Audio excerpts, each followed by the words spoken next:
Good morning, Grandmama. Good morning, y'all. Good morning, honey.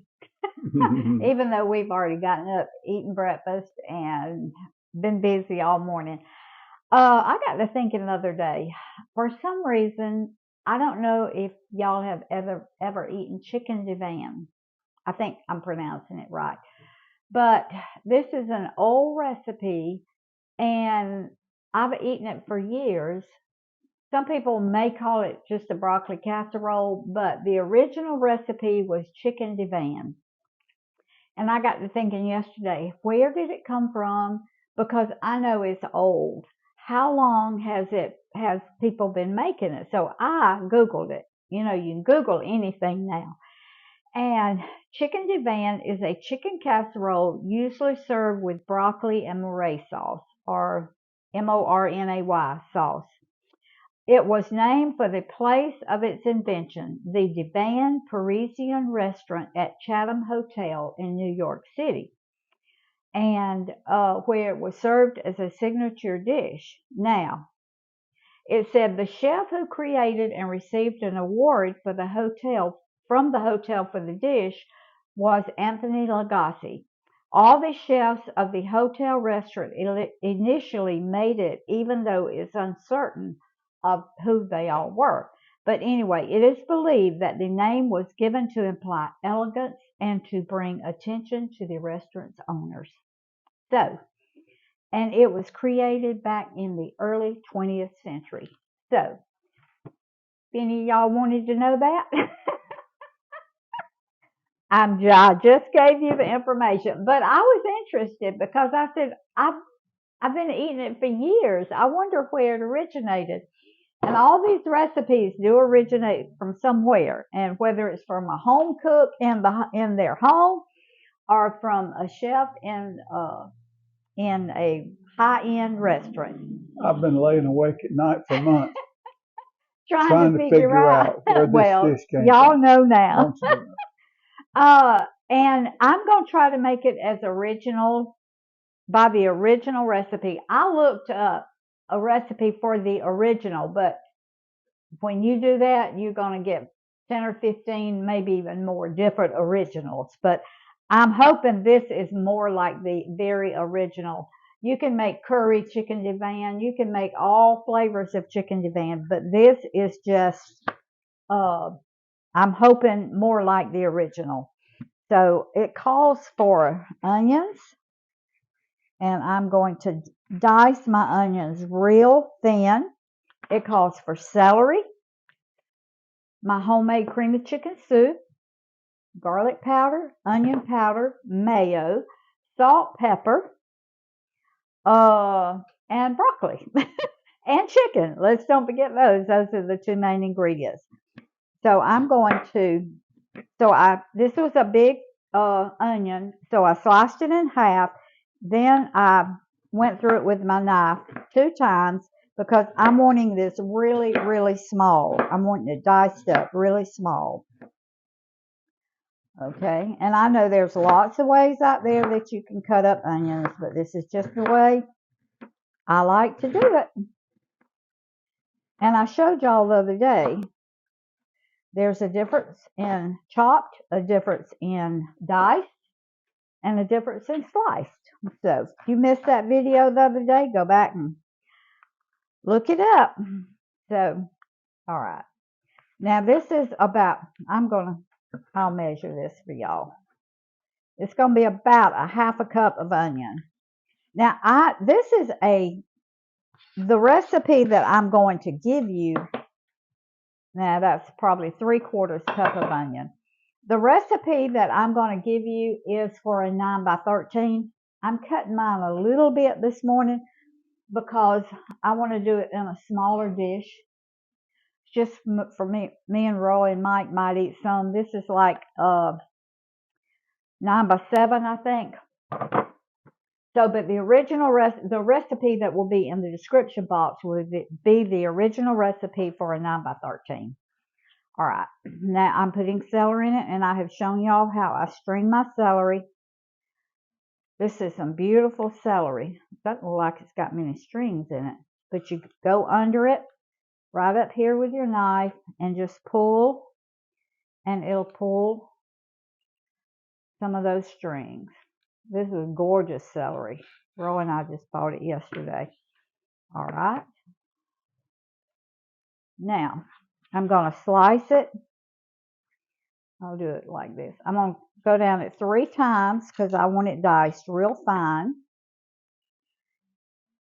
And then I'll just cut it in little bitty dices. Now, you can do all this in a food processor. If you've got a small one or if you've got a small chopper, you can do all this, but sometimes I just like to do it by hand.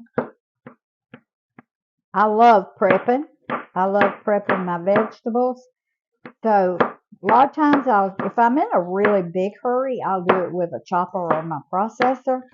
But if not, if I got time, I like to do it by hand. Okay, now my celery is about the same size as my onion. I need to measure this for y'all. This is 1/3 of a cup right here.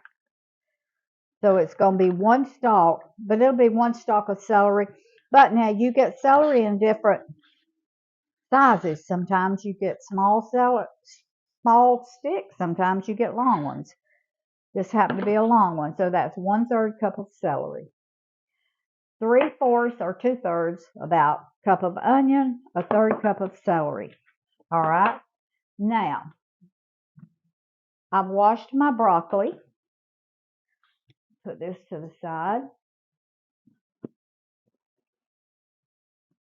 All right, and I'm going to cut it in, my table's not big enough, but I'm going to cut it in bite-sized pieces. Now, I got this in a bag. The recipe calls for 4 cups of broccoli florets, which that's what this is, or 2 10-ounce bags of frozen broccoli. And a lot of times when you get it in a bag, this end right here is a little brown. So I usually cut all of that off just so it'll look fresh. Okay. Now, it's 4 cups of broccoli. So I'll measure. You know what? No. I'm using my steamer this morning. And my steamer has a measurement in it. So 4 cups, okay? So I'm going to do 4 cups of bite-sized broccoli.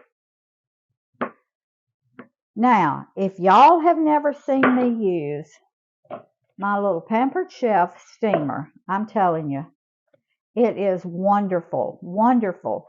You don't put any water in it. It takes 3 minutes on high on your microwave to steam your broccoli. That's all. You don't have to do it in water like on top of the stove. Now you can, if that's the way you prefer, or you can steam it. You can put it in a double boiler, steam it on top of the stove if that's the way you like to do it. But I love my little steamer here. A lot of people have like a double boiler and they have a steamer that fits in it, and they put their vegetables in that steamer and then put a lid on it. So that works good too. But this is just quick, easy, and I love it. All right. I'm just cutting it in. Now when I get to 4 cups, I'll quit. That's not quite 4 cups. Now, you know what? I don't know if that meant 4 cups of raw broccoli, because it said broccoli florets. I guess that's the way y'all pronounce it. It's the way I pronounce it anyway. All right. That's about 4 cups right there. Now, I'm not going to put any salt, any seasoning on my broccoli. I think I'll do 1 more piece because we love broccoli. All right. This is your little thing right here. And while my broccoli is steaming, I'm going to saute my celery and my onions.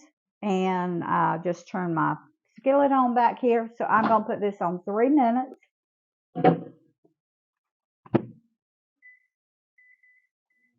Then our broccoli is going to be ready.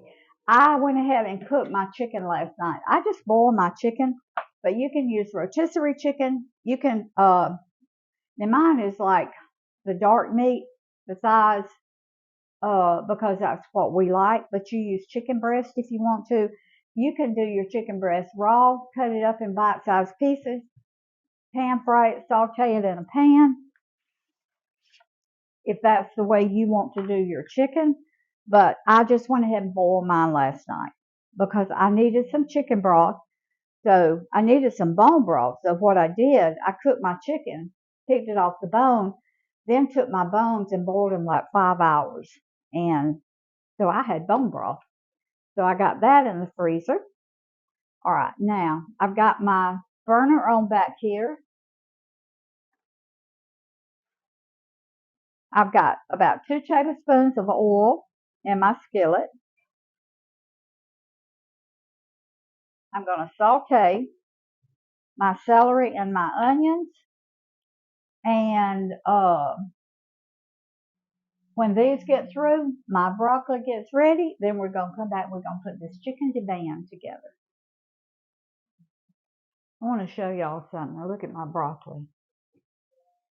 You see that? Look how green. Man, look at that. That's 3 minutes. That is perfect. Now, if I was just going to have steamed broccoli, I would put a little butter, salt, and pepper over this, and that's the way we would eat it.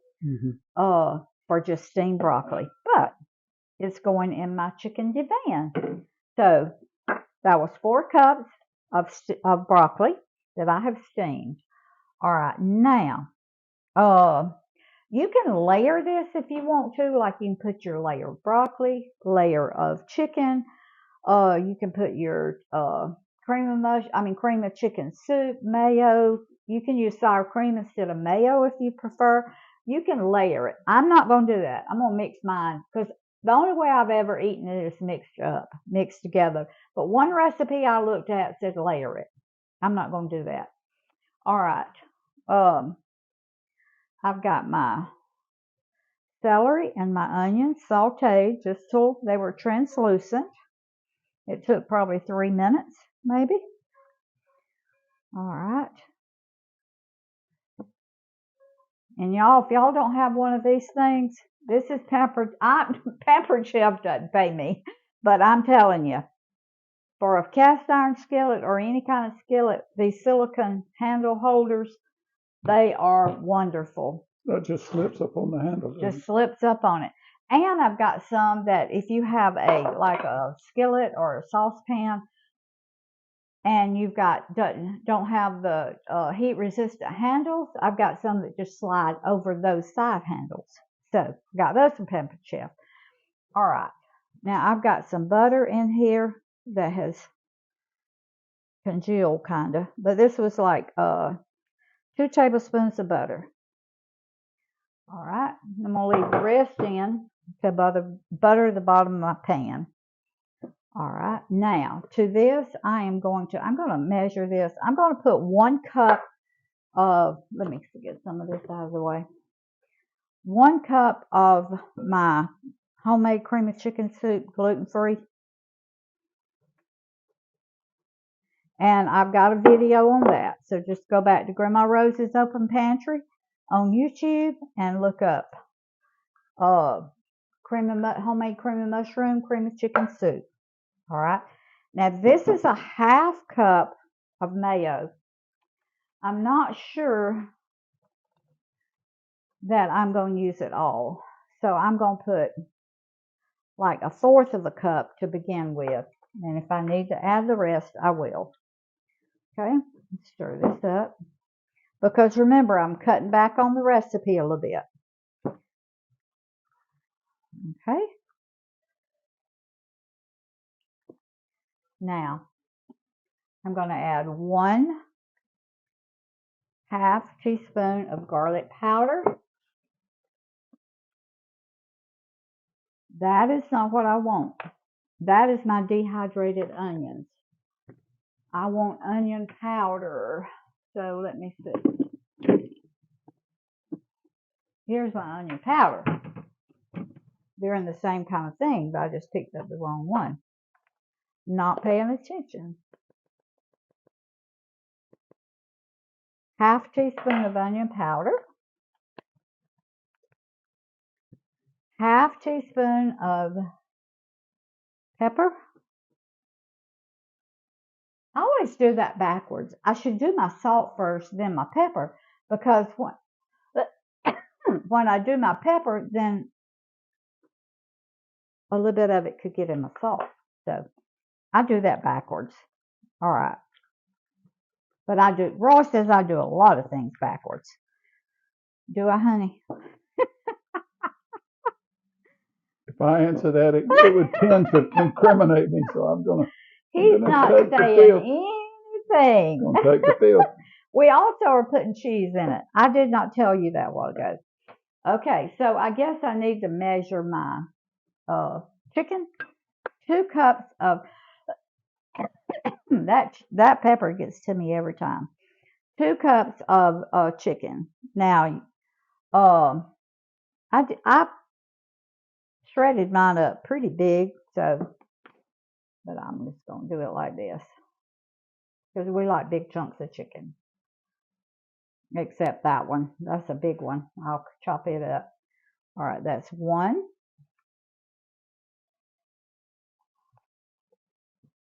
Two cups of chicken. Now you can add as much or as little. You can double this recipe if you want to.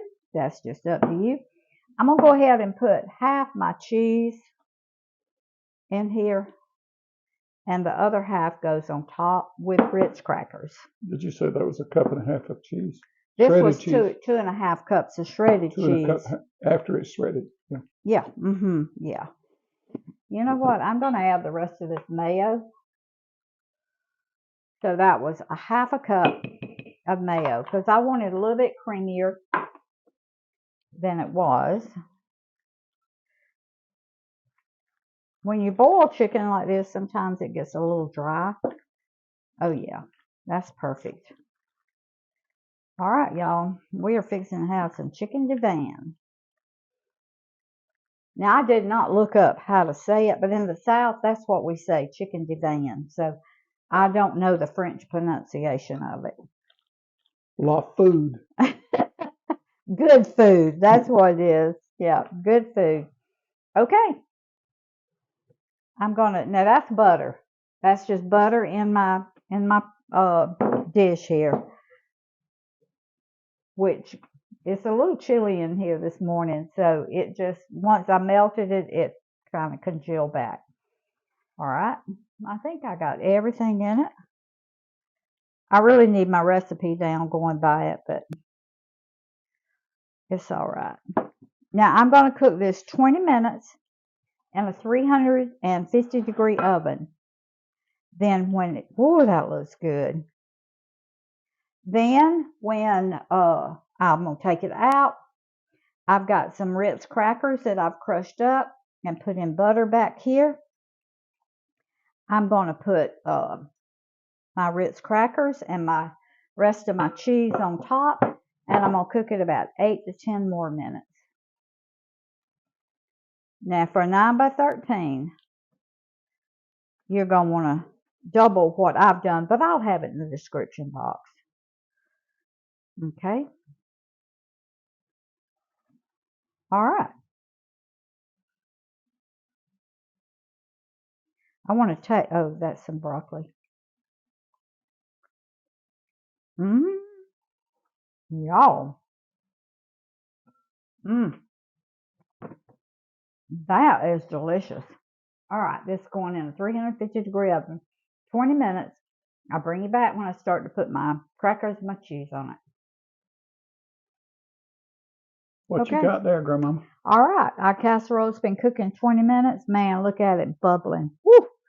All right, I'm going to put my other half of cheese. This was 2.5 cups, so that's 1 1/4 cups in the casserole, 1 1/4 cups on top.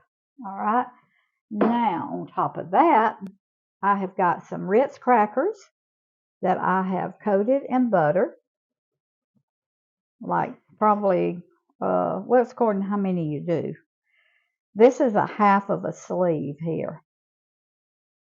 And I'm just going to put them all on there. So that was, I think it was 4 tablespoons of butter, I think is what I put. But it'll be in the original recipe. Now, I'm going to put this back in the oven, and I'm going to cook it for 10 minutes until my cheese melts and my crackers get toasty brown. So see y'all back in about 10 minutes. Okay.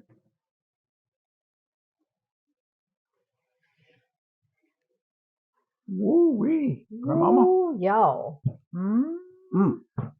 Look at that. Look at that. I love the way that cheese and those crackers just kind of blended together. Wow. Woo.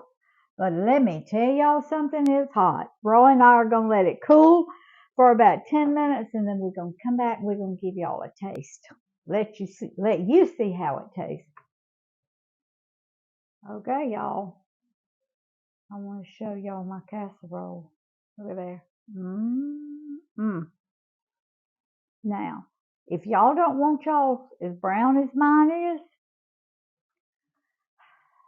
don't put it on broil.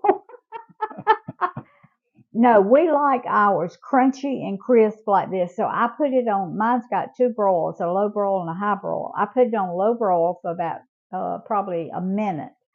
And because this is the way we like ours. If you don't like yours quite this brown, don't put it, just leave it on 350 for the 10 minutes after you put your crackers and your cheese on it.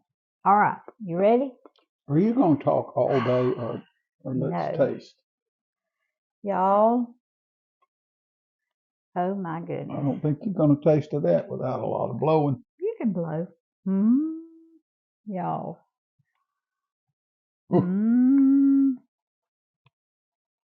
That looks good. Look at there. Chicken Divan from the early 20th century. Look at that. Okay, baby. You taste. I'm going to taste of this right here in this corner. I think I need a fan to blow this, Rose. This seems hot. Yeah. She doesn't mind scalding my mouth. I'm telling you. Well, I'm eating it too.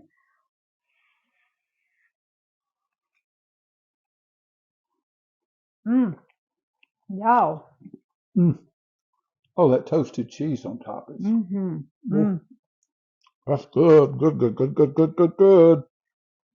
Use mayo, not sour cream. I told you you could use sour cream. Use mayo. Mayo with that creamy chicken soup. Isn't that delicious? This is delicious. Now, you can use, I use gluten-free creamy chicken soup. The crackers have gluten in them, but you can use gluten-free crackers on this, or you can use panko pork, the gluten-free pork panko crumbs.